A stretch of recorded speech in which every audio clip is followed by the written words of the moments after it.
in a knot. And my stomach in a whirl, but even worse, I can't stop. The year was 2012, okay? I was a little stinker. I had my first real girlfriend, and it was weird. She dumped me, all right? So naturally, what do? You stumble upon Nevershoutnever, and your little heartbroken heart indulges, and it loves it. And I got bit. I was bit by the Chris bug, all right? And as you can all see, I am wearing my Nevershoutnever fans rite of passage, which is this Ramones shirt, and I will also accept a Joplin shirt that has the little lines on the sleeve. That's another classic, okay? I had one. It was about 3 sizes too small for me when I bought it, but that didn't stop me from wearing it because I'm a true Chris fan. This shirt's been retired for a long time. I brought it out for this video. You're welcome. Here we are. What happened to Christofer Drew, our sweet little MySpace angel? I'll give you a hint.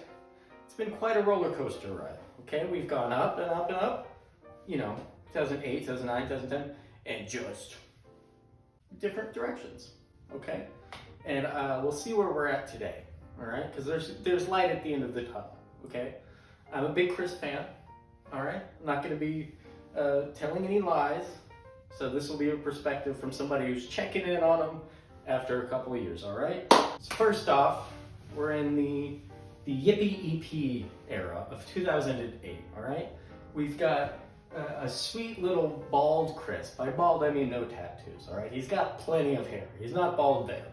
He's got a mountain of the stuff, but he has no tattoos. He's a little sweetheart, you know what I mean? He's going to church like a little boy should. He's a good guy, The world hasn't exposed itself to him yet. Also in this era, we have the strange but lucrative business of MySpace imagery of beautiful proportions, okay? We've got words all over the place that don't belong there, have no business being there, but they're there. And they're in kooky fonts, okay? So this is MySpace, we love it, gotta love it. Chris is a sweetheart here. And I will say, I think the best song of this era is that acoustic version of Here Goes Nothing in the blue sweatshirt. He's not wearing shoes, of course, because he's Chris, God bless him. That's the best song. That used to be blaring in my ears on the way to school. I would close my eyes and pretend I was the one doing it, and all the cuties in the class were going, wow, that guy's the coolest. I have to marry that kid, you know what I mean? He sings Here Goes Nothing so well. Don't think I forgot about the snake bites, all right? That's a crucial key factor to a good Chris video. You've got to acknowledge the snake bites, all right? He was trendy, okay? He was cool. He wasn't wearing shoes, and there were holes in his lip, his bottom lip. And that's what made him punk rock, all right? Next, now we are in 2010 into, I believe, their first studio album, real album, What Is Love? All right, this is after the world's gone crazy for this little cutie pie. Everybody loves this stuff, and they go, give us more. And some record labels like, oh, give us a lot more. We'll pay you this time for it. And Chris was like, okay. That's my Chris impression. We've got tattoos making an appearance. We've got bear hats, all right? We've got, oh, my parents don't love each other anymore. Dad, where are you going? Okay, his parents got divorced. Hence the inspiration for What Is Love? So I'm actually happy his parents don't love each other because he put a lot of love into this album and it is beautiful. It's a great album. Listening back on it, it's a walk down memory lane, as I'm sure it is for everyone watching. I gotta love it. But yeah, this is a healthy looking Chris. He's punk rock. He's cool, dude. He's smoking cigarettes. He's got snake bites and tattoos. He's emo. He's edgy emo. You know what I mean? But he's soft in the heart, and you can hear it in his music. The song Damn Dog has the saddest lyrics I've ever heard in my life. Chris's dad, what the F word, dude? Get your S word together, my friend. In the same year, oddly enough, we have Harmony, 2010. Pretty much same Chris, no difference. Okay, we're moving quickly here. I'm just going through a snapshot of what the guy looks like. And now we are in 2011, quite the difference. We're in time travel now. Around the time this music industry's one-eyed monster really got a hold of this guy. Poor guy, poor Chris. Poor guy, we love you. Yes, time travel. He's done with his cutesy stuff, all right? He's done with his cutesy love songs, okay? I'm into serious art now, and if you don't respect that, then I don't even know why I'm talking to you. I think we all know where I'm going with this, okay? Unfortunately, in this era, we have one of the most heartbreaking situations for young Christofer Drew stan, as myself. Watching the first Brian Starr's interview. Brian's a weird nerd, but we love him. Does he pull off skinny jeans? Absolutely not. Does he look completely out of place in the scene? Most certainly. But we love the guy. He is a tender sweetheart. I will never not put respect on his name. But anyway, young kid me, loving this guy. This guy's great, plays the songs, I love him. First interview, he's got his hat on, his bear hat, rawr, and he's a fun, lovable guy. He's talking to Brian. They're having a great time. Brian's over the moon, because you can tell he's a Nevershoutnever fan. So he's going bananas. He's going, this is great. Talking to the guy that, and couldn't have gone better. So Brian says, and normally, rightfully so, let's do a part 2.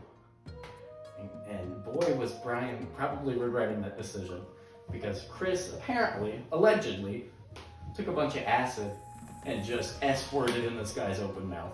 This poor little cutie Brian. He thought he was gonna have such a great time. And looking back on the interview, you can see how excited he is. He's like in the hotel, he's all pumped and excited.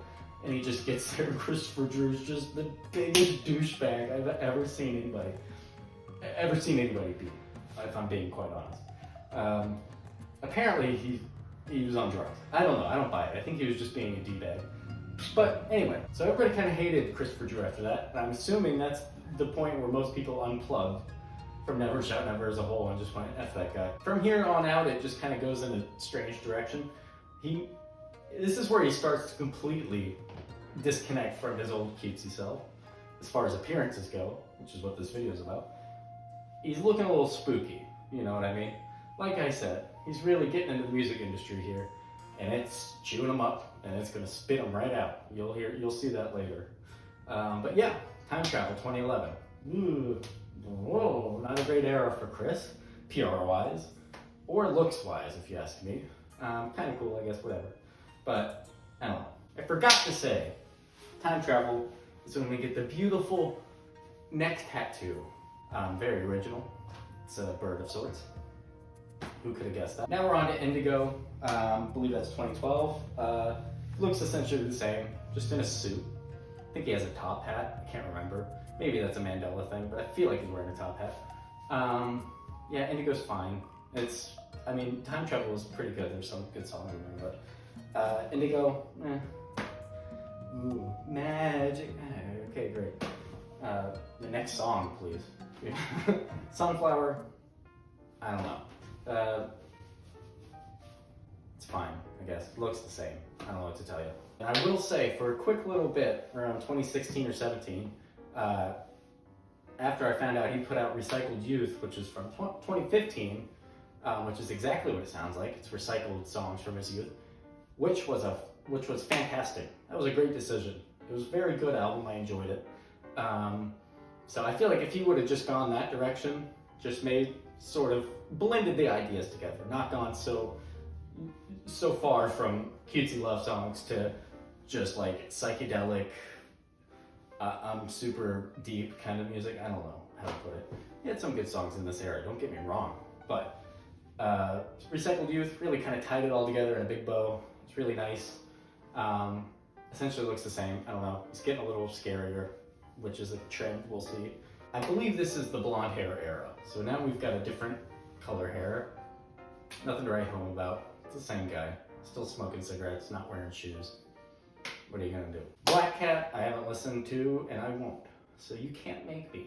It looks essentially the same. I don't know. But what I'm on about from here is just from Black Cat on. I remember checking on him in like 2022, maybe, and seeing what he looked like, and I was flabbergasted, okay? This is the grand reveal. This was him in 2022. Does he look healthy? No. Does he look homeless? Certainly, okay? And I say that as a Chris fan because I feel like he obviously didn't mind if he looked homeless. That wouldn't be a shock to him if somebody handed him $1 as they were walking by. I don't think he'd go, you know, I think he'd go, nah, I don't need it, thank you, man. But he would understand because he looks homeless, you know what I mean? Very jarring if we do a side-by-side of, you know, beginning Chris, what he started out as, cute little guy, to just street rats, homeless lizard man. And yeah, so that's where we're kind of left off. I know recently, fairly recent, it was 2020 or 2021, Unborn Spark came out. I think he looked a little less homeless than this. This was a year prior to the jarring images I just showed you. It's a decent song, you know. It was kind of like I'm righting my wrongs, I'm, you know, trying to get better and blah, blah, blah. It sounded like kind of Harmony era Nevershoutnever, so it's really exciting. But yeah, so Chris really went into the homeless pool. That being said, we still love him. God bless him. He's got like a kid or two or something now. I think there's drama with that. I don't want to get into that. This is about his appearance, all right? We're judging someone based on their appearance, as we should as Americans. Duh. But yeah, we'll check back in on him later. But I'm excited if new music kind of sounds like Unborn Spark. Probably heading in a good direction. Hopefully he'll get back with Hayden and Taylor and Du Bois and the chubby guy that played drums, I think it was. Best of friends. I'm sure they hate each other now, but hopefully they'll get back together in the future and it'll be fantastic and we'll have an old school Nevershoutnever album.